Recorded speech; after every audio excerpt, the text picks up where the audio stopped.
Let's go to Vera in Mississippi. Vera, how are you feeling?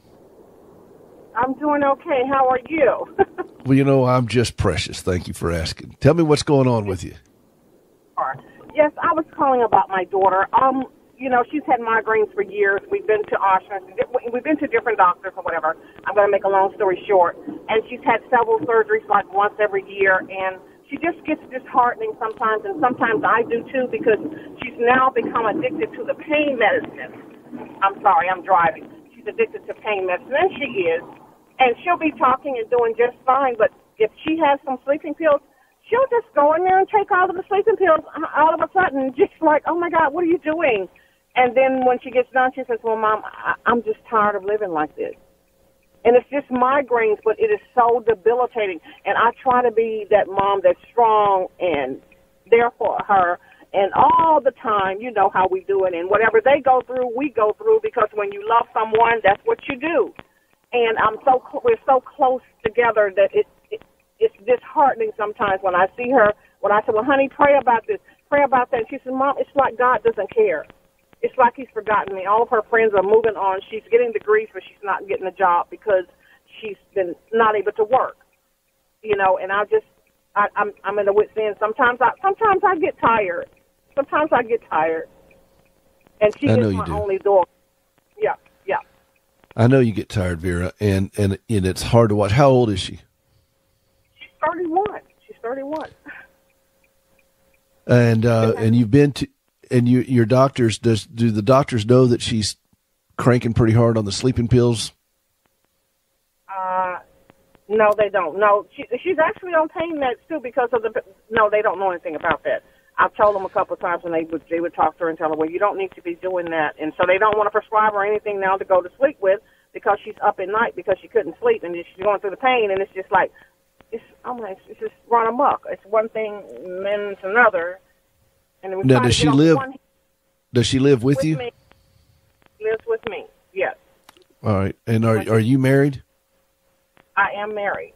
Yes. Okay, so you and your husband, two things have got to happen, and living with someone with chronic pain is just, it's god awful. I mean, it just is. There's no other way to describe it. I get it. I get the journey. And is she seeing what type of doctor is she seeing? Well, right now she's been a neurologist, which they don't know anything. I'm sorry. And she's seeing a pain management that she sees every month. She gets medicine every 30 days, and she's seeing. She has a fast heart rate, so she sees a heart doctor from time to time. It's just those three doctors. Yeah. Does she have a psychiatrist involved in this at all? Do not. No, she does not. Would you the neurologist is a good place to be, because that's what they deal with. I'm sorry that they're not able to better function in that regards, but it may be worth your while to explore a psychiatrist with her, and on a couple of levels, because there may be some aggravating circumstances going on in the psychiatric world with her. And and psychiatrists are pretty good with medications.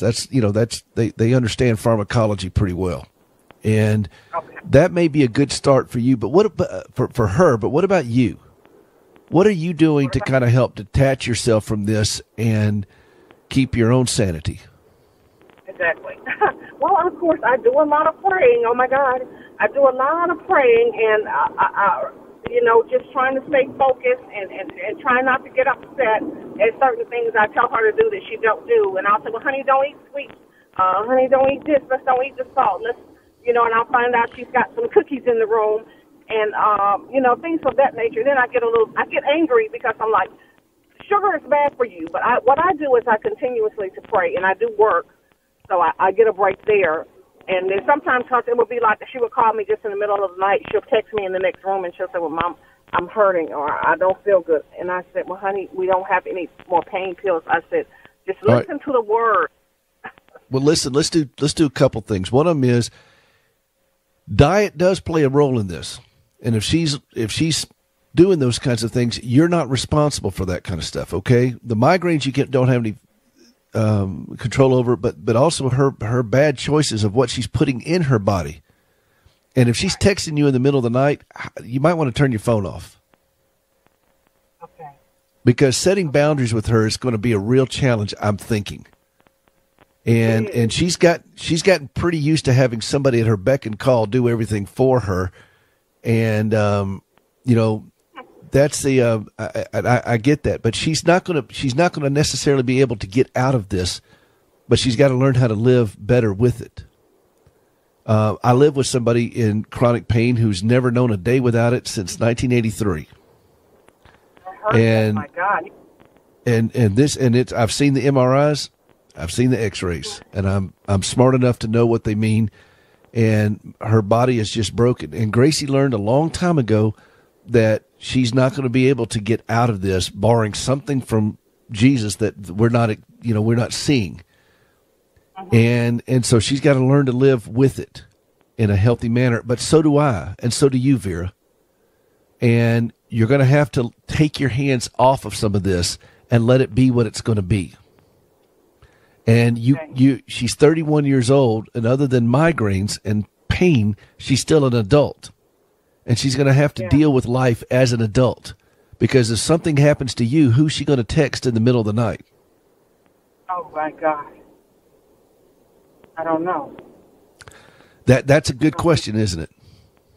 Yes. And if you stroke out because of the stress of this, who's she going to be, stealing cookies from? Right. Right. Exactly. All right. So part of this is a medical problem. Part of this is a behavior problem. Okay. Right. And it's hard to know which one is which, isn't it? It is. Oh, my gosh, yes. And that's why it's a healthy thing for you to back away from this so that you're not trying to sit there and wrap your hands around the entire thing and figure this out. Because, Vera, correct me if I'm wrong, but did you go to medical school? No, she did. Well, then why don't you let her work this out with her doctors? Because you didn't. I didn't go to medical school, and I had to learn how to get away from these things. Okay. And I had to learn to back away and let it be what it's going to be. And sometimes, Vera, you have to bite your tongue and learn to like the taste of blood. And you have to turn your head and let hot tears run down your face, but you have to turn your head and do it. And she's going to have to make some tough choices and take control of her own life, because if something happens to you, Vera, what's her option? Right. And sometimes with us as caregivers, now I'm speaking from experience here, Vera, okay? I'm not in any way beating on you or shaming on you or anything. I'm just telling you my own experience. Sometimes as caregivers, I know I have, it's very easy to cross that line and become an enabler. Yeah, and I have been there, done that, and I've got a T-shirt that says it, and it's a hard thing, and it's because you're almost blinded with this desire to recklessly hurl yourself at someone because they're floundering. And it may be okay for her to flounder on her own without you running to the rescue. Every time. Turn your phone off at night. Set boundaries. She's not going to like it, by the way. Then you're going to be able to see the difference, because you're going to see some blowback when she doesn't ring the bell and you come running. You're going to see some blowback, and she's going to sit crying and blaming you and everything else. And you're going to have to be strong at that point. Okay. But you have to understand, she's going to have to make it or fail on her own merits. Now, you can point her to the good quality medical care, and you can try this thing. That's why I think a psychiatrist may be an appropriate step for her. Okay. A licensed mental health counselor of some kind, but preferably a psychiatrist for her, because I think she's going to need some MD treatment. But in your case, I also think you could benefit greatly from a licensed mental health care professional. Okay. Not just somebody who's a life coach or even a pastor at this point, but somebody who's a licensed mental health professional. Keep listening to the show. We got to take a break. Keep listening. This is the show for you, Vera, okay? And I want you to call in anytime you want, all right? Right. Thank you. And you're a blessed man. Thank you. Vera, you blessed me this morning. Thank you so much. This is Hope for the Caregiver. This is Peter Rosenberger. This is the nation's #1 show for the family caregiver. We'll be right back.